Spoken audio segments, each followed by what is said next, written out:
Congratulations, Call Me Bay is trending #1. Yes, in a lot of countries actually. Call Me Bay is the first and only thing I have gotten without an audition. The show has been compared कुछ US shows की तरह. आज की date में इतना ज्यादा content है ना, तो आप कुछ भी देखोगे वो कहीं ना कहीं से कुछ ना कुछ रेफरेंस तो अननोइंगली नोइंगली आ ही जाएगी. पहले ही प्रोजेक्ट में आप अमिताभ, आलिया, रणवीर इन सब बड़े नामों के साथ काम कर रहे होते हो. मैं इतना ज्यादा स्ट्रेस में था क्योंकि मुझे लगा कि मेरा तो सीन गलत हो गया है, इतने बड़े बड़े लोग हैं और मैंने सबका टाइम बर्बाद किया और मुझे निकाल दिया गया. आई said Karan sir was the only one who said that you should do it because he did not want me.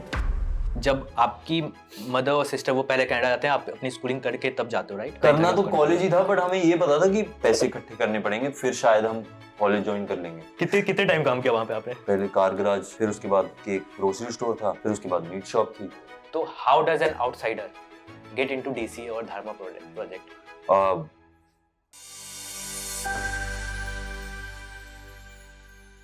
Hello and welcome to another episode of digital commentaries unfolding talents.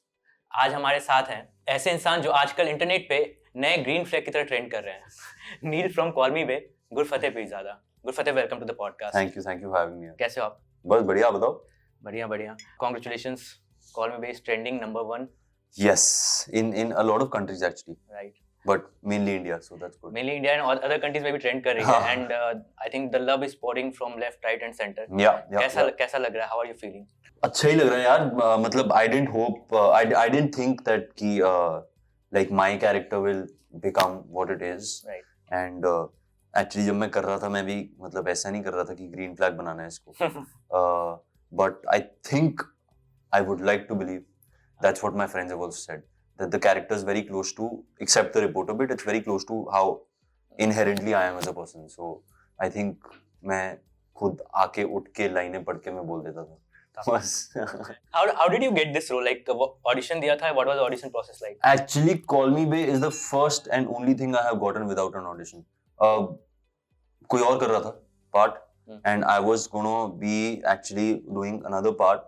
When I read the script, I felt that Neil's part was better. So I told the director that listen. Also Ananya ने मुझे actually इस show के बारे में बताया था कि वो एक show है Call Me Bay जो धर्मा कर रहा है और and like you know she's doing it. So तो मैंने बोला कि you know कि मेरे लिए कोई part है तो मुझे पहले ही बता दे. So she told me that there is this part Neil and you know that you should text Colin or the casting director. So of course I already knew Colin. So I texted him and he had already something else in his mind, so he offered me another part, and then we sort of met in the middle and hopefully eventually ended up doing Neil, because जो पहले actor कर रहे थे उनका कोई और problem हो गया तो मैं आ गया. and yeah, I think the show is very fun, light-hearted type सा show है. आपका क्या रिएक्शन था when you read the entire script and especially Neil's character? I think I mean I read the script again. I read the whole script at a time when I was doing that other part. So, but I think the script was very well written. Also, मैं class हुआ था and then बीच में बहुत ज़्यादा चीज़ें हुई जो start होते नहीं हुई. So I was also in a place where I was like कि मुझे कुछ light करना है अब, you know, जिसमें ज़्यादा prep ना हो, ज़्यादा hectic ना हो, बहुत ज़्यादा सोचना ना हो. So this was perfect and I actually wanted to do like a good boy, green flag, because बाकी सारे तो सारे problematic characters थे. थोड़े से तो so I guess yeah, Neil was long coming. तो Gurfateh, we are talking about the show कि हाँ obviously लोगों का इतना प्यार मिला है that the show is trending, काफी views आ रहे हैं everything, but talking about the other side of it, and when I say other side तो कुछ नेगेटिव रिव्यूज या फिर कुछ क्रिटिसिज्म भी मिला है for a few things that will talk about. तो I want to get your thoughts. पहली चीज, the show has been compared कुछ यूएस शोज की तरह कि हाँ थोड़ा सा एमिली पेरिस है, Schitt's Creek है, I think two broke girls और मीन समथिंग लाइक दैट, तो उससे लिया गया है. Have you read these comments? Yeah, I have, and I've watched these shows also. I haven't watched Two Broke Girls. I'm a huge fan of Emily in Paris and Schitt's Creek, but I feel like आज की date में इतना ज्यादा content है ना, तो आप कुछ भी देखोगे वो कहीं ना कहीं से कुछ ना कुछ रेफरेंस तो अननोइंगली नोइंगली आ ही जाएगी. So because there is so much being made and then there are so many of these, I just feel like it's not it's not that, because it's not consciously, it's not picked up from an Emily in Paris or a Schitt's Creek, but actually the show's idea was very different. It was Pooh. It was going to be called Pooh. So Kabhi Khushi Kabhi Gum ki Pooh.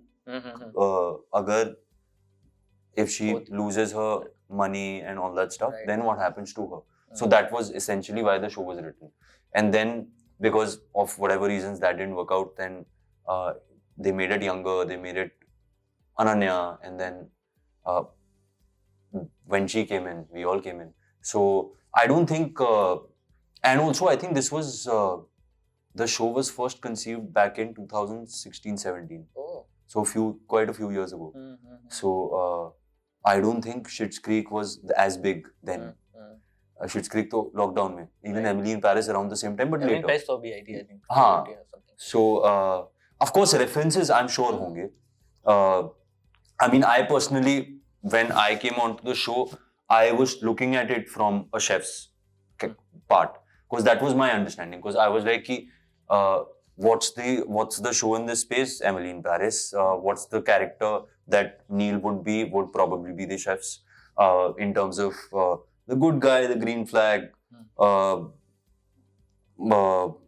whatever other traits that were there. So I think keeping that in mind, I wanted to keep my character also as pleasant, because he is a pleasant guy. एक चीज मुझे ये भी लगती है, let me know your thoughts कि जो लोग कह रहे हैं कि हाँ फॉर एग्जांपल द राइटिंग की अनरिलेटेबल नहीं है and these things don't happen and everything, मुझे लगता है कहीं ना कहीं ये भी होता है कि जैसे for example Emily in Paris जब हम देखते हैं, ठीक है, तो it's a US based show, तो हम उसको एक एस्पिरेशनल शो की तरह देखते हैं कि अच्छा ये सब चीजें हो रही हैं, बट जब आप उसी शो को इंडियन सेटअप में, इंडियन प्रीमाइस में बनाते हो, वी स्टार्ट काइंड ऑफ कि हाँ कंपेयरिंग कि अच्छा रिलेटेबिलिटी ढूंढने लगते हैं हम कि यार नहीं दिल्ली में तो ऐसा नहीं होता है, it's not working out. And वही रीजन होता है कि even when the shows are of similar genre, I would say Emily in Paris लो या शिट्स क्रीक लो और कॉल मी बे लो, जहाँ उस शो को लोग इतना प्यार देते हैं, वहाँ पे इस शो में लोग कमियां ढूंढने लगते हैं. I feel like this could be one of the reason कि relatability वाली चीज कि लोग Indian context तो मैं ये I think relatability wise I think it's obviously more for the metro audience, I'm assuming, right, but in terms of यार I think है, मतलब pop culture भी है शो में, हम मजाक भी उड़ा रहे हैं चीजों की, और वो बड़े अनसेड वे में है, जिसने मेटा के थ्रू काफी लिया गया.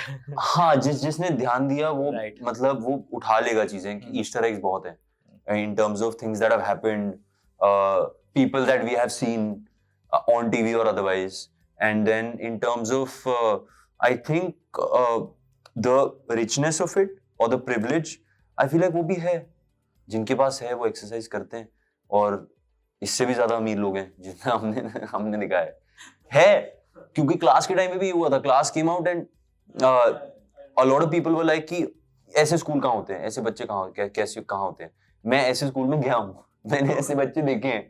So I was like, guys, there are like I have actually felt that I have been that person who was an outcast in a school which was incredibly rich people, and then sort of वो outside से आप जब देखते हो आपको लगता है कि यार ऐसे तो ऐसा नहीं होता है, बट उनके लिए तो नॉर्मल है. नहीं true. So in terms of that, I feel like it's very subjective. When we talk about criticism and objectivity and everything, तो एक नाम है जो रिलेटेड है शो से एंड वो डिस्कशन होता है, ये Karan Johar, because call me bae is a Dharma production. तो सबसे ज़्यादा discussion I think the nepotism versus outsider debate ही जो स्टार्ट हुआ था वो वहीं से स्टार्ट हुआ था, Karan Johar when Kangana came on the show. And फिर Ananya Panday is also associated with the show, जिसमें call me bae she is also associated, and उनको भी लेकर काफी उनके एक्टिंग को लेकर क्रिटिसाइज किया जाता था एंड एवरीथिंग. तो डू यू थिंक कि ये नेपोटिज्म वर्सेस आउटसाइडर वाला जो डिबेट है, like you have been an outsider and you are working with Dharma, तो पहली चीज की डू यू थिंक कि these kind of debates do not hold much of a foot when you are actually working in the industry, या फिर actually these things matter कि outside, as an outsider I've always said this, I feel like valid है opinion, हर किसी का opinion होता है, and outsider nepotism again valid, it's existent, but is it do I hate it? No, because I cannot do anything about it. And as far as मुझे तो सिर्फ एक ही चीज पता है, और जब से मैं इधर आया हूँ like the only thing that has always gotten me work, or the reason why I've survived is work. I have, no matter what, I have done something or the other, be it smaller things led to bigger things, and then those bigger things will hopefully make it to more bigger things. And as far as Ananya is concerned, I think she's at her best, and I think her work is talking about it. मैं तो उसे खुद बोलता हूँ, we both share the same manager, and I feel like she's the best in a lot of the younger generation of women. She is the one who is, I think, it's the best time. खेल रही है वो, गहराइयाँ खो गए हम कहाँ, Call Me Bay, and so early in her career. I think she's what, 26, 27. Right. So it's a dream, man. I wish that happens with me as well. But kal ko, if I become a big actor and I have a kid who wants to be an actor, of course I'll help them. I'll make sure they're good actors, but I'll help them. But चीजें आपके लिए आसान हुई है, like आप DCA के part हो, DCA talent agency के, तो डू थिंक्स कि after becoming a part of DCA things have changed for you? I became a part of DCA much later. मतलब पहले ब्रह्मास्त्र करी मैंने. ब्रह्मास्त्र पे तो I don't think कोई एजेंसी भी थी, मुकेश सर ने कास्ट किया था, एंड उसके बाद फिर गिल्टी करी. वो भी तब भी एजेंसी नहीं थी, वो किसी और ने कास्ट किया था. उसके बाद फिर उसके बाद 1-2 और फिल्में आई. सो जब when I got the third project is when Karan sir literally called me कि अब तो तू कर ही रहा है, कि तीसरी तो हो जाएगी तेरी, तो फिर you might as well become a part of the family. So then yeah, I think that's when I got the call that they will sign me on. But yeah, it was not a straight road. It was not like I knew anyone. And I just realized कि ये ironic भी है कि you did Brahmastra and Guilty before you joined DCA. Yeah. और DCA करने के बाद आपको एक फिल्म मिली बेधड़क, which got shelved. जो बंद हो गई, बताओ. Life. वही exactly, अभी मैं वही सोच रहा जब आप मतलब भगवान ने सोचा होगा इसका ये ऊपर ना चढ़ जाए, नीचे ले आते हैं. नहीं, I didn't know कि हाँ इसके बाद मतलब ब्रह्मास्त्र और गिल्टी के बाद you were signed, और जब you mentioned तब मुझे याद है कि हाँ DCA का मुझे याद है, DCA का देखा था, like when they announced. I think आप starting के actually DCA के announcement के बाद तो पहला काम अब Call Me Bay आया है, जो धर्मा का है. So Class was, in fact, we were going to say no to Class because Bedhadak was supposed to happen and the dates were clashing. But then Karan sir in fact said that कि नहीं, कि तू ये कर ले, उसके बाद we'll manage, कि dates हम देख लेंगे. And thank God, क्योंकि उस टाइम पे Class को मना कर दिया होता, ये भी बंद पड़ गई थी, हो गया था काम.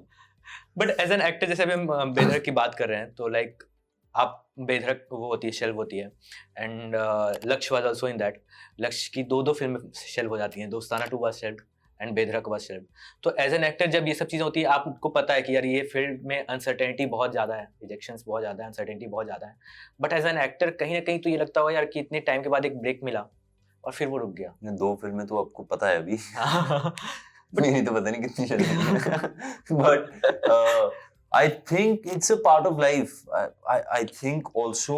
But is it as easy जितना आप बोल रहे हो कि हाँ it's a part of life, बस इतना सोच के आगे बढ़ जाना? It's not easy. मेरे को 3 साल लगे. I think I was everyone around me knows it. Equally depressed, angst, anger कि मेरे साथ क्यों हुआ ये, and वो सब चीजें. But वक्त लगता है, 2-3 साल लगे मुझे रियलाइज करने में कि ठीक है. प्लस लकीली क्लास था, so that helped. And then immediately after I think Call Me Bay बीच में आ गया, so those things helped 100%. But I mean film shelf, no one can prepare you for that. But then I think the silver lining was कि not silver lining, but उस time पे normal हो गया था वो, which is true. And so I think when you get that perspective is it's fine, because lockdown happened, the industry went through a huge change. True. Financially everything was very unpredictable. So those are reasons beyond our control. और हमारे reason control में क्या है, बस हम काम अच्छा कर लें जब हमें काम मिलता है. इस लेवल की मैच्योरिटी भी तब आती है जब आप कुछ साल इस इंडस्ट्री में रह के आपने देख लिया कि ऐसी चीजें होती हैं. बिकॉज जब आप न्यू कमर हो तब ये चीजें ज्यादा चुभती हैं कि अरे यार ये शेल्व हो गया, अब क्या होगा, उस टाइप की चीजें. And even like that Ananya also, she's also said this. I mean, we're talking about nepotism and all that stuff. but I mean, mum is not an actor. Even Chunky sir is. He's not the biggest of the stars, you know. Right. So it's not. And also she's seen the failures that her family must have seen and all that stuff, which obviously helps her also to sort of this thing. So ये तो उनके भी हुए हैं और ये हमारे भी होंगे. चंकी पांडे एक इंटरव्यू में उन्होंने मेंशन किया था कि आई एम नेपो डैड, कि मेरी बेटी ज्यादा काम की वजह से पॉपुलर हो रही है और उसकी वजह से मुझे कम मिल रहा है, तो आई एम नेपो डैड. तो गुरफत, जब अब लोगों के परसेप्शन से हटके आपके परसेप्शन पे आते हैं कि all the articles that I was reading about you कल, everywhere it was mentioned, you know, कि हाँ गुरफत द धर्मा बॉय. तो अब इसकी वजह से क्या परसेप्शन बन जाती है कि यार, यू नो, आप बिकॉज आप डीसीए से एसोसिएटेड हो, आपकी पहली movie guilty that was also Dharmatic की मूवी, तो कहीं ना कहीं एक परसेप्शन बनी हुई है कि आप एक, फॉर एग्जांपल लेट्स से आप एक उस प्रिविलेज सर्कल से बिलोंग करते हो and things might have been easier for you. But जब डिटेल में मैंने आपकी जर्नी के बारे में पढ़ा तो it was kind of very inspiring. तो I want to know about that side of you and also kind of break that image जो भी है. तो मैं स्टार्ट करना चाहता हूँ कि पहले अगर मैं बात करूँ Gurfateh as a kid, when you were in your school days, तो आप किस तरह के बच्चे थे? Like were you introvert, extrovert, back bencher, fully introvert यार, फुल्ली इंट्रोवर्ट. आई थिंक मैं तो, मेरे घर पे कोई आता था मैं तो बेड के नीचे घुस जाता था, बिकॉज मुझे लोगों से बात करनी अच्छी नहीं लगती थी. मैं घबरा जाता था कोई भी, because intimidating. I think I used to get very intimidated, and then eventually I came to Delhi, where I did most of my schooling. That's where like I got into sports and all that stuff, and that helped me sort of break apart and sort of come into my own, become a little bit more extroverted, and थोड़ा life सीखी वहाँ पे, theater किया वहाँ पे. So वहाँ पे मुझे पता चला कि अच्छा ठीक है कि at some point cricket छूट गया था और acting का कीड़ा लगने वाला था. So वैसे एक्टिंग स्कूल में ही लग गया था? स्कूल में 12th में. Okay. I did theater. I did one of the productions of my school, and it was a big production. So when those people came, and my teachers, my friends had seen a whole other Gurfateh until that night, because when those 2 hours on stage and after that show ended, everyone was like, you know, कि कौन है ये, कि my teachers called my mother कि we have to not seen this boy only in like 7 years, like it's a whole different person. So that's when sort of I started exploring the idea that, you know, कि okay, maybe I would like to do acting. And obviously I was not a great actor then, मतलब it was just a taste of कि अच्छा हाँ कुछ कर सकता हूँ मैं. And then फिर कनाडा आ गया. वो आपने शायद कहानी थोड़ी बहुत पढ़ी होगी. बहुत डिटेल में पढ़ी है. हाँ, वो 6 महीने वहाँ पे तो जिंदगी ने मतलब ऐसा था कि रेंग दिया हो. बट ये मेरा पहला सवाल ये आता है कि लाइक मैंने ये पढ़ा कनाडा गए, बट जब आपकी मदर और सिस्टर वो पहले कनाडा जाते हैं, आप अपनी स्कूलिंग करके तब जाते हो, राइट? तो Canada, why Canada? Like Canada में कोई बैकिंग, कोई रिलेटिव्स कुछ? या Canada because I think at that point हमारा क्या था कि my families are not together, so there are two very different sides of the coin. My dad's side family is very different, my mom's side family is very different. So I think it came to a point where school khatam ho gaya tha, and those relationships were not really working out. And my sister's idea was she always wanted to study abroad. So I think it was just a plunge that we took. जो आज के time में बहुत ही logical लगती है कि हम देखी जाएगी, हमारे पास जितने भी पैसे थे हमने टिकटें बुक करी और हम चले गए, और मम्मी ने सोचा कि मैं भी काम करूंगी और हम we will make ends meet and somehow we'll be able to pay through college. Now of course it's not that easy. Right. So when we reached, my mom and my sister तो worked for about 2.5 years I think. I came in the later stage because मेरा school अभी तक खत्म नहीं हुआ था.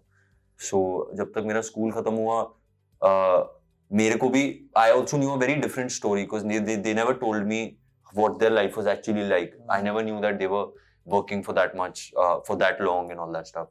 So जब मैं गया, मैं भी ऐसे सोच के गया था कि अरे कनाडा जा रहा हूँ मैं, बट जब मैं वहां पहुंचा वो बेसमेंट में और अपनी बहन की मॉम की लाइफ देखी, so then I think it was just a decision that even I took, that ki fine, like if this is life then I will also do it and I will help my family and I will help myself and then we'll see what happens. Then I also did the same thing. तो आप जब वहाँ गए थे तो उस वक्त कुछ सोचा था कि वहाँ कॉलेज करने जा रहे हैं या फिर सिर्फ काम का, तभी आपको पता करना तो कॉलेज ही था, बट हमें ये पता था कि 1-2 साल काम करना पड़ेगा और गैप ईयर लेने पड़ेंगे, वो पैसे इकट्ठे करने पड़ेंगे, फिर शायद हम कॉलेज ज्वाइन कर लेंगे. पहले 1-2 और जॉब्स करी थी, वो पहले कार गैराज, फिर रियलाइज हुआ मुझे तो गाड़ी के बारे में मुझे पता ही नहीं है, तो मैं कैसे चेंज करूंगा वो सब. और मैं बहुत छोटा था, मैं I think I was 18 when this was happening, so I just turned 18 and car garage. Then I think I worked in some other store for 1-2 days, but that also didn't work out. फिर उसके बाद एक grocery store था, फिर उसके बाद meet shop थी, और फिर मीट शॉप के बाद वापस आ गया. तो जब मुंबई आने का सोचा तो उस वक्त कनाडा जाते वक्त तो आपका कोई ज्यादा प्लान नहीं था, आपने बताया कि हम पढ़ने जाए. यहाँ भी कोई प्लान नहीं था, यहाँ आने के बाद यहाँ भी कोई प्लान नहीं था. यहाँ भी my sister came पहले, because she had actually this happened because she had gotten an email from Miss India that they wanted to audition her, that she was shortlisted. इसने कभी प्रोफाइल भेजी होगी या कुछ हुआ होगा. So they wanted to audition her in Delhi, in the whatever Miss India Delhi this thing. So that's when we made the decision that कि okay हो गया कि इनका इमीडिएट है, तो आप जाओ, आपकी टिकट बुक कर रहे हैं, आप जाओ और हम थोड़ा बहुत समेट के सामान, we will come back like 1-2 weeks later. But like आपने अपनी बहन के बारे में मेंशन किया, महरीन, राइट, वो बहुत पहले से काम कर रही हैं फिल्मों में. हाँ. तो आप फिर बाद में आते हो इंडस्ट्री में, तो दोनों में से पहले ही किसका डिसीजन था कि यार एक्टिंग में की तरफ जाना है? और ये एक्चुअली मेरा डिसीजन था, but for my sister it was just like कि शी ऑब्वियसली शी आल्सो, हर लड़की को ऑब्सेशन होती है एक तरह की थोड़ी सी सिनेमा की, और वो बचपन में ऐश्वर्या राय को देख के and all those things. So she also had that, and in fact she used to also do theater and all back in school, a lot earlier than me, but she never thought that she'll become an actor until I think वो जब when we were making this decision of that कि अच्छा चलो बॉम्बे चलते हैं, it just seemed easier कि हम सब अगर इकट्ठे स्ट्रगल करें तो थोड़ा आसान हो जाएगा, कि अगर अलग अलग जगह पे कुछ और करें. और कॉलेज तो वो भी नहीं गई थी, मैं भी नहीं गया था at that point. अच्छा, कॉलेज आपने कंप्लीट नहीं किया उसके बाद? आपको कॉलेज कंप्लीट किया, फिर कॉरेस्पॉन्डेंस में. ओके. रेगुलर कॉलेज नहीं गए. सो एट दैट पॉइंट तो we were not in college, so then we just thought कि let's do the education bit like this and actively be working as actors and learning और auditioning and all that stuff, and then we'll figure it out. So but हाँ, उनको काम luckily जल्दी मिल गया, और मेरे को उन्होंने हमेशा ये बोला कि you know you take the back seat. तो आप उस फेज में क्या कर रहे थे? मतलब basically what I want to understand इसकी मुंबई आने के बाद और एक्टिंग शुरू करने से पहले बीच का फेज में आप क्या कर रहे थे? बीच के फेज में पहले तो कॉल सेंटर ज्वाइन करने वाले थे हम, कि रात को कॉल सेंटर करेंगे और दिन में. But I think it came to a point, there were my very close family friends, they were very kind to give us some money, and because acting school join करना था, पैसे नहीं थे. So they gave us that fee, and incredibly kind of them, which gave us that 3 months कि हम ये acting school join कर रहे हैं. मैंने और मेरी ने दोनों ने वो किया, and mom joined a call center. So it used to be हम दिन में जाते थे, जब तक हम शाम को वापस आते थे वो अपने काम पे जा रही होती थी, फिर वो सुबह आती थी और हम क्लास जा रहे होते थे. So वो हुआ, and then फिर auditions, and obviously I got into modeling. थोड़ा बहुत height वाइट वो सब तो थी, and I also like to model actually. So I got into modeling. So 3-4 years I survived like that, and then Mehreen got into films and eventually. तो गुफरत एक बीच में आपने एक पॉइंट मेंशन किया था, I want to talk about that if you are comfortable, otherwise you can skip the question. आपने mention किया कि like your parents were not together, right? तो जब ये फेज था when you were in Canada, like were you in touch with him after that? No, I'm in touch with him now. Yeah. तो जब ये phase चल रहा था कनाडा में where you guys were struggling, या फिर मुंबई में आने के बाद जो आप लोगों को एक स्ट्रगल वाला पीरियड देखना पड़ा था, did you ever guys you know कि आपने अपने पापा से बात की हो इस बारे में, या फिर you never talked about these things with him? नहीं, बट आई एम बीच में ऑब्वियसली देयर वर पॉइंट्स जब हम बात करते थे, बट आई थिंक लाइफ हर किसी की बहुत डिफरेंट होती है यार. As I got older, I also realized that parents are also equally as complicated as we are. So nothing is very black and white. My mother is complicated, my father is complicated, every parent is complicated, so am I. And I think over time I just realized that it happens, it's life, it happened to me, it happens to a lot of people. So that time did I understand it? No. Now I understand it better. So now I make it a point that I'm sort of I have a decent relationship with both my parents, and of course my mom has seen and been around for that struggle a lot more. So but my father's also happy now. उन्होंने भी देख, मतलब he also realizes that we did work hard and we made a life out of ourselves in whatever circumstances. So and yeah, all's good there as well. तो अच्छी चीज़ों की बात करते हैं, हैप्पी टाइम्स, ब्रह्मास्त्र. ठीक है, लाइक मैंने ये पढ़ रहा था मैं कि ब्रह्मास्त्र बहुत पहले स्टार्ट हो गया था. गिल्टी आपकी पहले आती है फिल्म, बट ब्रह्मास्त्र 2017 में शुरू हुआ था और 22 में है, 22 में आया. गिल्टी 2019 में शुरू हुई थी, 20 में आई है. ओके, तो पहला प्रोजेक्ट फिर आपको ब्रह्मास्त्र मिलता है, तो वो ब्रह्मास्त्र कैसे मिला था? क्योंकि तभी आप सिर्फ मॉडलिंग कर रहे थे, तो मॉडलिंग से हाँ, ऑडिशन कर रहा था मैं. हाँ, आई थिंक ब्रह्मास्त्र से पहले 1-2 फिल्में थी जिसके लिए मैं शॉर्टलिस्ट हुआ था. पहले मनमर्जियां थी, फिर एक और थी, and then at that time they were looking for newer people. So Manmarziyaan में कौन सा? Manmarziyaan विकी's part. Yeah, but that time they were looking for, essentially they were looking for newer people. But then I think Taapsee came on board, and then eventually it became a whole other film. But I was very excited for that. जब मैं अनुराग sir से मिला कि I hope ये workout कर जाए, but फिर नहीं किया. But I think there was one other thing that I tested for. I think Laila Majnu, I'm not sure. But I don't know if I was shortlisted or not.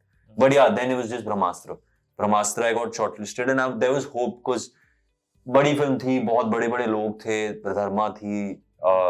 So obviously वो willingness तो थी कि अगर ये मिल जाए तो बहुत ही अच्छा हो जाएगा.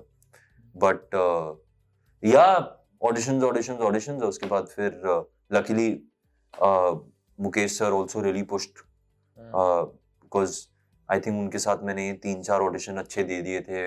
And he also hoped कि अच्छा इसका कुछ हो जाएगा. So he was also very kind to sort of push my shortlist me and push my audition. And then yeah. When I was seeing Brahmastra, क्योंकि उसमें रोल बहुत ही लिमिटेड था. हाँ, कि गिल्टी पहले आ गई. थी. And I remember कि शायद बेधड़क was announced somewhere in March and April, and this film came in September, October, something like that. But हाँ, मोस्टली आई थिंक ये था कि गिल्टी आ गई थी और गिल्टी में लोगों ने नोटिस किया था. हाँ, एंड उसकी वजह से फिर ब्रह्मास्त्र में भी नोटिस हो रहा था वो चीज. ब्रह्मास्त्र पहले आती तो फिर मुझे कोई आई डोंट थिंक इसको पता लगता कि मैं था उसमें. पहले ही प्रोजेक्ट में आप अमिताभ, आलिया, रणवीर, इन सब बड़े नामों के साथ काम कर रहे होते हो, तो कितना इंटिमिडेटिंग या ओवरवेलमिंग रहता है? बहुत. और आपके तो सीन से अमिताभ पहले दिन में तो I remember because first day मेरा एक क्लाइमैक्स शूट कर रहे थे हम, एंड देयर वाज दैट जो जब मैं क्लाइमैक्स में एंट्री तीर कमान वाला, and that was on the first day, and I absolutely, because उससे पहले एक रेन सीक्वेंस शूट हुआ था, फ्लोर स्लिपरी था, सब चीजें थी, तो मेरे से लैंड ही नहीं हुआ जा रहा क्योंकि मैं लैंड करता था और स्लिप हो जाता था. सो आई थिंक वो 5-6 टेक हुए, एंड देन दे सेड कि अच्छा चलो ठीक है मिल गया. पर नहीं हुआ था, अच्छा नहीं हुआ था. तो आई न्यू कि यू नो शिट, ये गलत हो गया सीन. एंड फिर उसके बाद ऑब्वियसली पैकअप हुआ एट वन पॉइंट. मुझे बहुत स्ट्रेस था, और फिर 1-2 दिन हम होटल में बैठे, एक ब्रेक थी, एंड शेड्यूल ब्रेक नहीं हुआ, हमारे लिए शेड्यूल ब्रेक हो गया. कहते कि अच्छा चलो ठीक है आपकी टिकट बुक कर दी है, वापस चले जाओ. तो मैंने वो वो कॉल से लेके जब तक मैं बॉम्बे पहुंचा, मैं इतना ज्यादा स्ट्रेस में था, क्योंकि मुझे लगा कि मेरा तो सीन गलत हो गया है और इतने बड़े बड़े लोग हैं और मैंने सबका टाइम बर्बाद किया और मुझे निकाल दिया गया. But luckily that was not the case. I think there was some scheduling issue or something had happened, and of course we got called back, and we redid a few of the stunts at that point. So but yeah, वो उसमें मुझे इतना stress हो गया पहले दिन में कि फिर मैंने वो जो 1 महीना शेड्यूल ब्रेक था, मैंने इतना ज्यादा काम किया अपने ऊपर कि मैं हर चीज अच्छे से करूंगा और फिर हो गई. ब्रह्मास्त्र से आगे बढ़ते हैं. I want to talk about class, and class के लिए मैं सबसे ज्यादा एक्साइटेड था बात करने के लिए, because I have seen Elite. तो when it was being adapted I was very excited कि क्या करने वाले हैं, कितना करने वाले हैं. बट आई फेल्ट कि उसको काफी अच्छे तरीके से इंडियन कॉन्टेक्स्ट में अडैप्ट किया था, क्योंकि कुछ ट्रैक्स भी चेंज किए हैं. If people have seen both, have you seen elite? I've seen the first season. Yeah. अच्छा, हाँ, तो काफी ट्रैक्स भी कुछ चेंज हुए हैं. Everything, I think specially your character जिस तरह से उसको कास्टिज्म पे बेस्ड किया गया है, दैट्स वेरी डिफरेंट. तो अभी जो हम थोड़ी देर पहले परसेप्शन की बात कर रहे थे, नीरज का character which was your character, that was very different from जिस तरह से आपको परसीव किया था, that I was talking so guide everything. तो ये क्या इंटेंशन उस वक्त क्या था आपके दिमाग में कि मुझे इमेज ब्रेक करना इसलिए लेना है रोल, या फिर चलो एक नया? I mean, I had tested for other parts also. I had tested for Veer's part, I had tested for Dheeraj, I had tested for Neeraj. दोनों भाई. हाँ, but I think Neeraj obviously made more sense. No, sorry, not Dheeraj, Balli. I tested for all these three parts, but obviously those didn't work out. Neeraj did. At that point, it was again कि बेधड़क हो रही है तो ये करना है कि नहीं करना, बिकॉज यहाँ 11 लोग हैं, वहाँ तू लॉन्च हो रहा है types. But then like I said, Karan sir was the only one who said that you should do it. Also, I love the director. Oshim sir is amazing. I had a call with him in the lockdown when, so actually it's a very funny story because he did not want me. क्यों? He did not want me. मैंने audition किया और class का भी actually 3 casting directors थे, तो हर casting director ने अलग अलग 3 4 लोग वो ढूंढ के लाए.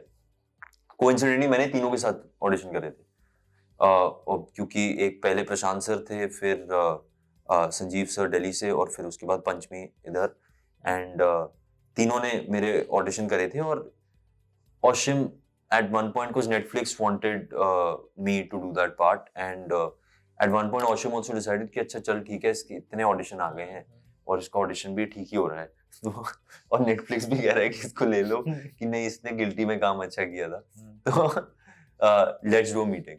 So it was again because it was the lockdown, we did a Zoom call, and he literally, we started the call with, he said that कि listen man, I do not want you, but Netflix wants you, so I'm doing this call. Oh, shit. So okay, let's get it over with. So I was like, I was also not entirely sure what the show is about, so I also said that listen, I've seen your work and I really like your work. Why are you doing this show? Because it is so different from everything you made. Right. Because Miss Lovely and Daddy, और फिर अब ये class जो elite, बहुत ही अलग world है.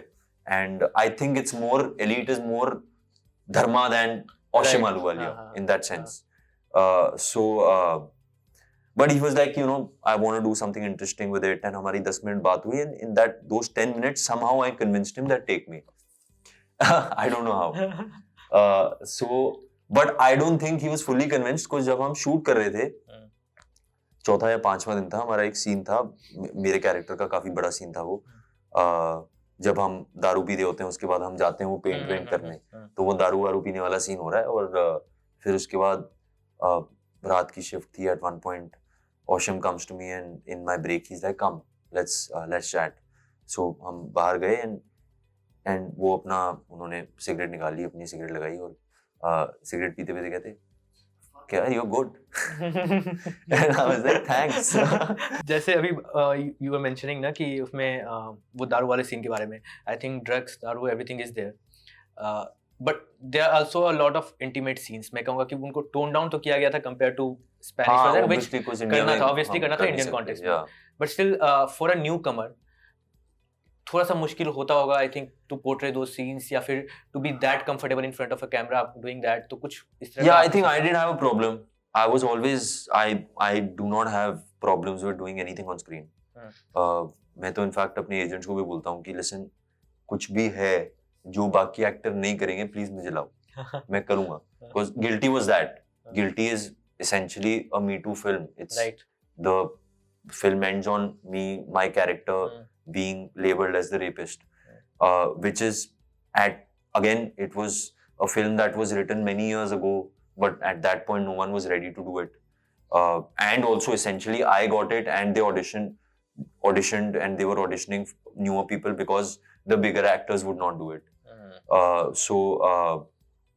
So my claim to sort of work has always been कि कुछ जो controversial है, कुछ है जो बाकी एक्टर नहीं करेंगे, उनको डर लगेगा, मैं करूंगा. What kind of roles do you want to do? Every kind of a role. Every kind of a role. I wish they make those films. I want to do a Brokeback Mountain if it ever is. Other films, Euphoria types. Why not? Anything. Because life में हो रहा है तो हम क्यों ना करें screen पे? Both very brilliant work. Yeah, and many others. ये तो एक दो चीजें हैं. But I hope Class 2 be like we do it in a very different way and we make it better than what Elite is. कब आ रही है Class 2? आएगा यार, आएगा. Soon या नहीं ये बता दो. I think shoot शुरू हो जाएगा soon, hopefully by December. इस बीच में आपने गिल्टी के बारे में बताया ना कि Guilty was given to many other actors and ये, तो गिल्टी का जो कैरेक्टर था, like your character Vijay, right, उसको एक रेप कॉन्विक्ट वाला एक कैरेक्टर है, तो पहले ही मूवी में एक ऐसा नेगेटिव कैरेक्टर करना रेप कॉन्विक्ट का, कभी इस बात की अप्रहेंशन थी कि कहीं इसको एक स्टीरियोटाइपिंग वाले माहौल में न ले जाया जाए जहाँ फिर आपको लीड कैरेक्टर्स या पॉजिटिव रोल्स नहीं मिलेंगे, क्योंकि स्टीरियोटाइपिंग काफी जल्दी होती है इंडस्ट्री में, तो ये इस तरह का अप्रहेंशन था कुछ? Of course हो जाती है, but then he was not out and out a convict in that sense. Because I feel like it's very interesting actually, because when I was doing Guilty, तब मैं होटल रूम में बैठा था अपने दोस्तों के साथ, दिल्ली में था, तो दिल्ली में मेरे सारे स्कूल वाले फ्रेंड्स हैं, तो वो मुझसे पूछ रहे थे कि अच्छा क्या है तेरी फिल्म की, बता. तो मैं उन्हें कहानी बताई. 6 लोग थे कमरे में एंड 3 लोगों ने बोला कि अच्छा उसने रेप किया है, और 3 लोगों ने बोला कि नहीं किया है, क्योंकि लड़की तो इंटरेस्टेड थी in that sense. Right. So, which is exactly what my character's ideology is. And that's when I realized that actually consent, because we don't have sex education in our country, because it's a very taboo topic, we don't talk about it. Of course होता है, 1 billion लोग हैं हमारी India में, but क्योंकि लोगों को बताया नहीं जाता कि क्या सही और क्या गलत है, मेजॉरिटी लोगों को पता ही नहीं है. So as a man, as VJ, that character, I wanted to play him as the nice guy for the most part, until that happens, until that comes out that oh, he did rape her. So which is why I feel like I did not get typecasted, because I got so many messages that oh my god, we didn't think that you did it, we thought that she was lying and all those things, which was my director's and my conscious decision that we wanted to make him the nice guy and not be make him, क्योंकि वो stereotypical फिर हो जाता है कि अच्छा ये film के एंड में रेप करेगा तो इसको कनिंग बनाते हैं, इसको गंदा आदमी बनाते हैं. Right. So I wanted to make him a righteous guy who fights for his rights, but then of course there is other things, drama, there are other things that happen. So everyone, I think a lot of people thought he was a negative guy, but I don't think he was a negative guy. I think he was just वो जिंदगी में फंस गया थोड़ा. अब देखते हैं season 2 में क्या होता है. One last question to Fateh. I think we talked about कैसे आपको ब्रह्मास्त्र मिली because of मुकेश छाबड़ा. तो how does an outsider get into DC और धर्मा प्रोजेक्ट, जो अभी वर्सोवा में इतने सारे एक्टर्स हैं, उनके लिए आप क्या सजेस्ट करना चाहोगे? कोई नया एक्टर पूछता है कि कैसे करें, मैं तो बोलता हूँ कि भाई मत करो. बहुत मुश्किल है. क्यों? वैसी. अच्छा. Because there are, I feel like it's our industry. If you really love it, do it for the right reasons. Because a lot of people just want to become an actor because they want to be famous. Fame, right? But fame, I think the time is not. Fame is very fickle in today's day and age. Superstars वगैरह होते थे, and वो शायद आगे भी होंगे, but it's a very, fame is a very small part of the industry now. A lot of the things are, being an actor is about failure. Being an actor is about sitting at home and wondering कि क्या हो रहा है, कि क्यों नहीं हो रहा, या फिर एक आप 10 ऑडिशन दे रहे हो पर आपको एक का भी कॉल बैक नहीं आ रहा, या शायद एक का आ रहा है. So a lot of you becoming an actor depends on how you deal with the failures. So I think वही है. Really nice talking to you. Same here, man. And Thank you. I think Call Me Back को अभी जितना प्यार मिल रहा है और प्यार मिले. I hope. ब्रह्मास्त्र 2 जल्दी आए, क्लास 2 जल्दी आए. बस प्रे Want करो to और see बहुत चीजें हो और भी जाए. बहुत सारी चीजें. फिल्में शेल ना हो. Really nice talking to you. Thank you for coming to the podcast. Thank you. If you like this podcast, please like, share, and subscribe to Digital Commentary.